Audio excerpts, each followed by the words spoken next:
No meio do caos que domina o nosso tempo, em meio ao excesso de estímulos, opiniões, julgamentos e demandas que nos puxam em mil direções, há uma força que permanece silenciosa, uma força que não se exibe, que não se impõe, mas que molda, transforma e fortalece a alma de quem escolhe cultivá-la.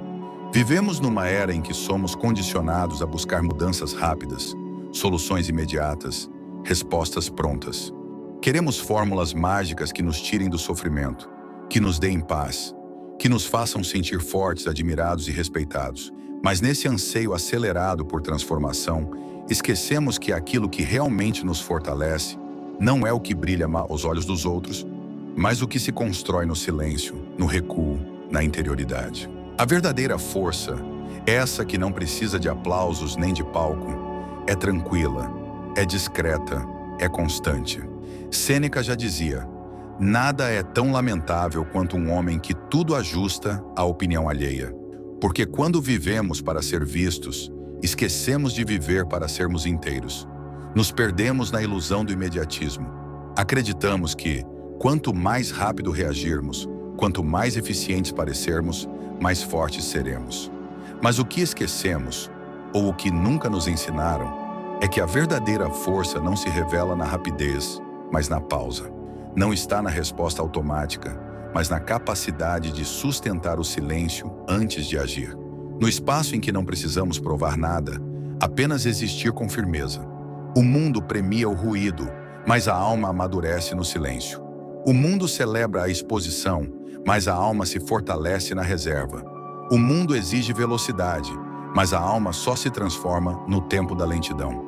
Os ensinamentos estoicos esquecidos são como sementes lançadas no solo da existência, que não brotam sob holofotes, mas germinam escondidas, no escuro, no interior. São práticas pequenas, discretas, silenciosas, mas que, dia após dia, constroem uma estrutura interna sólida, resiliente e serena. São lições que, ao contrário do que muitos pensam, não são técnicas frias ou rígidas, mas exercícios vivos, profundos, que nos convidam a um modo de estar no mundo mais íntegro, mais presente, mais livre. Marco Aurélio, imperador e filósofo, escreveu: a verdadeira força é ser como o rochedo contra o qual as ondas quebram, mas ele permanece inabalável. E é exatamente sobre essa fortaleza invisível que falaremos aqui. Não sobre o poder que se ostenta, mas sobre a potência que se preserva. Não sobre as respostas rápidas que impressionam, mas sobre as práticas silenciosas que sustentam. Este vídeo não trará soluções fáceis, nem frases prontas. Não há aqui promessas de transformação instantânea, nem garantias de felicidade imediata. O que ofereço é um convite para que você conheça, ou talvez apenas relembre, 5 ensinamentos estoicos discretos, negligenciados, mas que silenciosamente moldam uma alma forte, resiliente e serena. São lições que, se você permitir, vão se entranhar em sua rotina, vão permear suas escolhas, vão silenciar o tumulto interno e, pouco a pouco, construir em você essa força silenciosa, essa fortaleza tranquila, esse rochedo inabalável que nada nem ninguém pode destruir. Respire fundo, sinta, ouça. O que vai ser dito aqui não grita, não exige, não pressiona. Apenas chama, suavemente, como quem estende a mão no meio de uma tempestade e diz: vem. Vivemos tempos em que a velocidade se confunde com virtude. A rapidez com que se julga, com que se responde, com que se rotula, tornou-se quase um indicativo de força, de inteligência, de capacidade. Mas essa associação é enganosa, profundamente enganosa. O impulso de julgar rapidamente não nasce da clareza, mas da insegurança. Julgar depressa é um modo inconsciente de tentar se proteger, de construir uma barreira, de evitar o desconforto de não saber, de não ter uma resposta pronta. O que muitos acreditam ser autoconfiança é, na verdade, apenas medo disfarçado de pressa. Os antigos filósofos, especialmente os estoicos, compreenderam algo que esquecemos.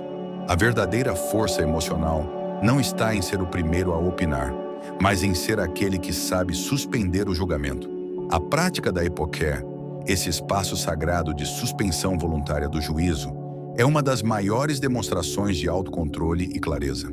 Epicteto nos ensinou que diante de qualquer situação, temos sempre a liberdade de esperar, de observar, de respirar antes de reagir. E é exatamente nesse intervalo, nesse pequeno espaço entre o estímulo e a resposta, que reside a nossa verdadeira liberdade.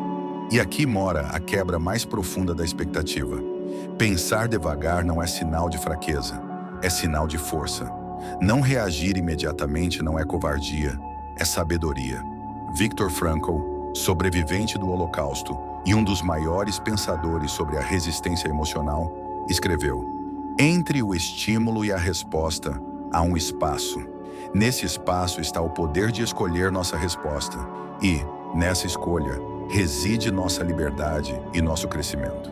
Quanto mais somos capazes de nos demorar nesse espaço, mais livres nos tornamos, mais donos de nós mesmos, mais capazes de agir com coerência e não apenas com impulso. A prática, portanto, é simples, mas profunda. Antes de qualquer julgamento, seja sobre si mesmo, sobre o outro, sobre uma situação, pare, respire. 3 respirações conscientes. Pergunte a si: tenho dados suficientes para julgar isso com justiça?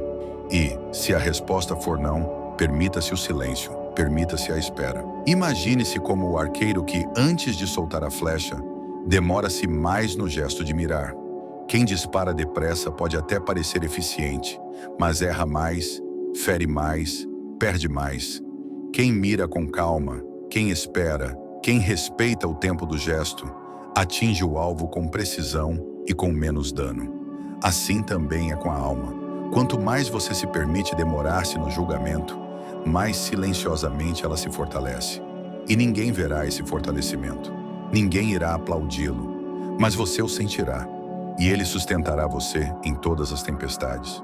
Desde cedo, aprendemos que nosso valor está atrelado ao que temos, ao que conquistamos, ao que conseguimos exibir. A cultura em que vivemos nos diz que bens materiais, status e aparência definem quem somos. E sem perceber, passamos a construir nossa identidade sobre coisas que podem ser tiradas de nós a qualquer momento. Mas essa lógica, além de frágil, nos torna reféns. Acreditamos que estamos protegidos ao acumular, mas na verdade, quanto mais apegados estamos ao que é externo, mais vulneráveis nos tornamos por dentro. Muitos interpretam mal o ensinamento estoico sobre desapego. Acham que significa desprezar os bens materiais, virar as costas para o mundo. Mas isso seria negligência, não sabedoria. O que os estoicos nos ensinam, especialmente Sêneca, é algo mais sutil.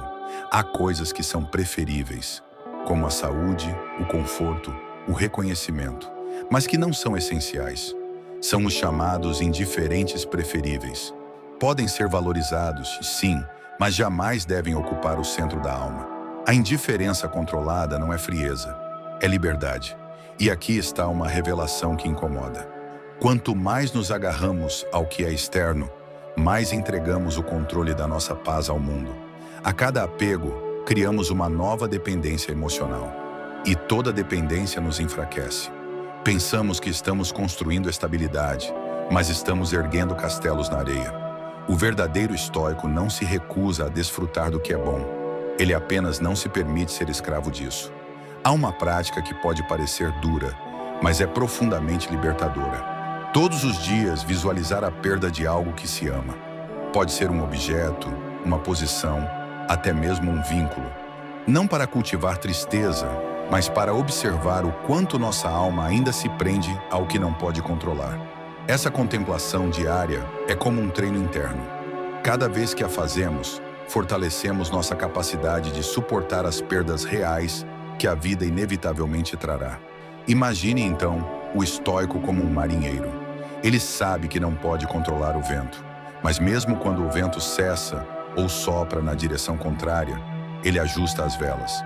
Ele não amaldiçoa o mar, nem se desespera. Ele aprende a navegar com o que tem, e justamente por isso chega mais longe. Assim também é a alma que treina a indiferença controlada. Ela não depende do vento para seguir seu curso. Ela aprende a manter-se firme, mesmo quando tudo o que é externo falha. Essa é a liberdade silenciosa que nenhum bem material pode oferecer e que nada pode tirar. Existe uma aversão profunda ao sofrimento. Tudo ao nosso redor parece nos empurrar para longe do desconforto. Somos bombardeados por promessas de felicidade instantânea, de prazer contínuo, de conforto sem fim. Mas há algo que quase ninguém diz. Quando o sofrimento é voluntário, escolhido com consciência, ele pode ser um mestre silencioso, um escultor da alma. A dor que escolhemos enfrentar nos molda de um jeito que o conforto jamais será capaz. Na visão estoica, o sofrimento não é um castigo, mas uma oportunidade de fortalecimento. Sêneca nos apresenta a prática da premeditatio malorum, a contemplação voluntária do infortúnio, não como uma forma de pessimismo, mas como preparação. Quando imaginamos com serenidade aquilo que poderia dar errado, aquilo que nos ameaça, aquilo que tememos, não nos tornamos mais frágeis.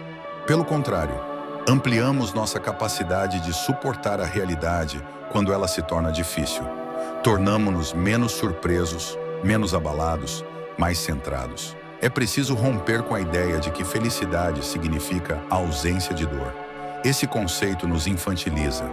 A vida, em sua profundidade, sempre trará dificuldades, perdas, frustrações. A alma que tenta evitá-las a qualquer custo permanece imatura, dependente, vulnerável. Mas aquela que se expõe, de forma controlada, de forma consciente, a pequenos sofrimentos, desenvolve uma força que não se vê, mas que sustenta tudo. A felicidade estoica nasce não da fuga do sofrimento, mas da dignidade com que se aprende a suportá-lo. Na prática, isso significa integrar à rotina pequenos rituais de desconforto. Um banho frio, uma caminhada longa em silêncio, um jejum leve, a recusa voluntária a certos prazeres. Não por punição, mas por lapidação. São gestos simples, discretos, mas profundamente eficazes. Eles ensinam a alma que ela pode resistir. Eles mostram ao corpo que ele não precisa ser escravo do conforto. E com o tempo criam uma serenidade que não grita, mas que tudo sustenta. Assim como o aço é forjado pelo fogo e não pela brisa, a alma humana se fortalece no atrito, na tensão, no enfrentamento. Mas há uma diferença essencial entre o sofrimento, que nos atinge sem escolha, e aquele que escolhemos viver. O primeiro nos testa, o segundo nos treina, e é esse segundo tipo que nos prepara para o primeiro. Não é o sofrimento que fere, é a falta de preparo. E o preparo vem da prática voluntária, silenciosa, contínua, de se tornar mais forte, mais sereno, mais inteiro. A alma que se dispõe a esse treino começa a viver com uma leveza que não vem da ausência de dor, mas da confiança em sua própria resistência. O silêncio em nosso tempo é mal compreendido. Ele é rapidamente confundido com fraqueza, com omissão, com submissão. Vivemos em uma era em que falar virou obrigação. Emitir opinião virou sinal de presença. Quem não fala parece ausente. Quem não grita parece perder. Mas isso é apenas mais uma ilusão dos tempos barulhentos. O silêncio verdadeiro não é ausência. É presença ampliada, é domínio, é escolha. E poucos dominam essa arte. Para Sêneca, um dos maiores sinais de força é saber calar quando a alma está agitada. Não se trata apenas de não falar. Trata-se de governar o logos interno. Aquele fluxo de pensamentos, reações, desejos e impulsos que nos arrastam para fora de nós mesmos. Dominar o que se diz é um desafio, mas dominar o que se pensa antes de dizer, isso é sabedoria. E é justamente nesse controle invisível, interno, silencioso, que reside o poder mais sofisticado. É contraintuitivo, mas profundamente verdadeiro. Quem fala menos, comanda mais. Quem observa, quem se cala, quem espera, ganha vantagem sobre os que se apressam a reagir. Porque o silêncio não é ausência de resposta, é presença de discernimento. Falar sempre, sem critério, sem pausa, é ceder energia, é perder-se. Silenciar, por outro lado, é guardar energia, é escolher com intenção, é agir só quando necessário. E por isso, cada palavra ganha peso. Cada gesto se torna expressão de integridade. Há uma pergunta que pode mudar completamente a forma como lidamos com os outros e conosco mesmos. Antes de dizer qualquer coisa, pergunte em silêncio: isso é necessário? Isso contribui para a minha paz ou para a do outro? Se não for necessário, se não acrescentar serenidade, talvez seja melhor deixar que o silêncio faça o trabalho. Porque o silêncio, muitas vezes, ensina mais do que o discurso, protege mais do que o argumento, cura mais do que a explicação. Imagine a água. Ela não discute com a pedra. Ela não tenta provar sua força. Ela apenas flui, silenciosamente, contornando, persistindo e, com o tempo, molda até a rocha mais rígida. Assim é o silêncio consciente. Ele não precisa convencer. Ele transforma. Ele sustenta. Ele molda. E enquanto o mundo se desgasta na gritaria, quem aprende a se recolher encontra um poder que poucos conhecem, mas que ninguém pode tirar. O poder de não precisar vencer a discussão, porque já venceu a si mesmo. A palavra gratidão ganhou um espaço tão repetido nas redes e nos discursos que muitas vezes perdeu a profundidade de seu significado. Tornou-se uma espécie de sentimento obrigatório, uma emoção performática, como se bastasse dizer "sou grato" para alcançar a paz. Mas o estoicismo nos oferece um outro olhar, um olhar mais denso, mais exigente, mais verdadeiro. A gratidão para o estoico não é um suspiro de alívio, é um ato de consciência, um posicionamento da alma diante da realidade, inclusive e sobretudo diante do que é difícil. Reduzir a gratidão a algo agradável é não compreendê-la, porque na perspectiva filosófica, a gratidão verdadeira não escolhe, ela inclui. Ela não celebra apenas os momentos bons, mas reconhece que cada obstáculo, cada perda, cada frustração carrega em si a semente de uma transformação. Marco Aurélio, em sua sabedoria profunda, nos apresenta o conceito de amor fati, o amor ao destino. Ele nos convida a agradecer não apenas pelo que nos conforta, mas também pelo que nos desconstrói. Porque tudo, absolutamente tudo, pode ser usado para o nosso crescimento interior, se assim escolhermos. É essa escolha que transforma a gratidão em prática racional, e não em emoção passageira.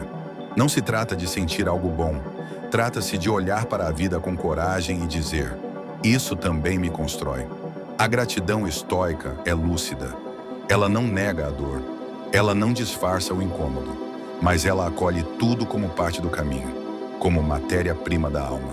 E essa prática pode ser feita com um gesto simples, mas poderoso. Ao fim do dia, escrever, em silêncio, com honestidade, não só o que foi bom, mas também o que foi difícil. E diante do difícil perguntar-se: o que isso me ensinou? Como isso pode ter me fortalecido, mesmo que eu ainda não entenda completamente? Essa é a gratidão filosófica. Ela não se contenta com o óbvio. Ela vasculha o sofrimento em busca de sentido. Pense no escultor diante de um bloco de mármore. A maioria vê apenas resistência, dureza, limite. Mas o escultor vê potencial. E é justamente na resistência da pedra que ele encontra os contornos da obra. Sem resistência, não há forma. Sem atrito, não há arte. Assim também é a alma estoica. Ela agradece a vida, não apenas pelas flores, mas pelas pedras. Porque sabe que, no fim, é a pedra que molda sua forma. É a dificuldade que revela sua força. E é esse tipo de gratidão que fortalece a alma. Em silêncio, sem aplausos, sem palco. Apenas com a firmeza de quem escolheu viver com consciência.